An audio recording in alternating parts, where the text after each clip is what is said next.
Hirap ka din ba makatulog? Can I just say, problema ko na yan ever since. And let me tell you, na-try ko na yata lahat ng uri ng gamot, ng supplement. Na-try ko na lahat ng melatonin, ng gummies, lahat ng iniinom, herbal teas, name it, na-try ko na yan. Sobrang tagal ko ng problema yung pagtulog. Until one day, meron nagpadala sa akin ng spray na sobrang nakatulong. A friend sent me itong Dr. Teal Sleep Spray. It's a melatonin sleep blend. So, hindi ko iniinom.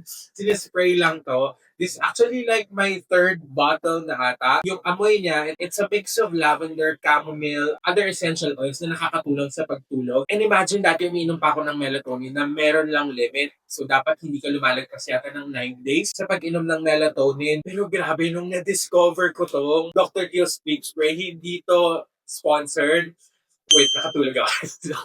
Nakatulog ako. Sobrang sarap ng tulog ko. As in, never akong nakatulog ng 8 hours until I discovered this. Sobrang niyang nasiset yung mood ng pagtulog. And hindi ko alam kung meron pang scientific basis kung paano to, but sure ako, nakatulong to sa pagtulog ko. So kung na-try mo na lahat, nahihirapan ka pa rin matulog, I suggest try mo tong Dr. Teal's sleep spray. Nabibili to. If hindi siya available sa healthy options, meron to sa SNR or sa Landers. Or baka meron dito sa mga major groceries, hindi ko lang nakikita. Try nyo na, baka meron din sa mga online platforms. Look for it. Really helpful for me. Sana makatulong din sa'yo kung nahihirapan kang matulog. I say go na.